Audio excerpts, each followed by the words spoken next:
लोकसेवा न्यूज 24 तास मध्ये आपले स्वागत आहे. अक्कलकुवा परदेशी गल्लीत भीषण आग, शहाद्यातून अग्निशमन बंब मागवावा लागला. अक्कलकुवा शहरातील परदेशी गल्लीत दिनांक 24 फेब्रुवारी 2025 रोजी शिवनारायण रामदास परदेशी यांच्या दुकानाला भीषण आग लागली. या आगीने काही वेळातच उग्र रूप धारण केले. घटनेची माहिती मिळताच स्थानिक नागरिकांनी आग आटोक्यात आणण्याचा प्रयत्न केला. विशेष म्हणजे अक्कलकुवा शहरात अग्निशमन बंब उपलब्ध नसल्यामुळे शहाद्यातून अग्निशमन बंब मागवावा लागला. त्यामुळे आग विझवण्यास विलंब झाला.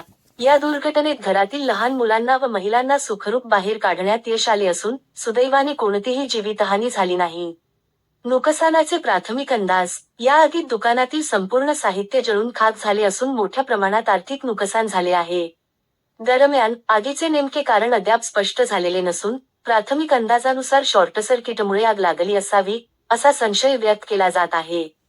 या घटनेमुळे परदेशी गल्लीतील व्यापारी व नागरिकांमध्ये भीतीचे वातावरण निर्माण झाले आहे. प्रशासनाने या घटनेची तातडीने दखल घेतली असून पुढील तपास सुरू आहे. लोकसेवा न्यूज 24 तास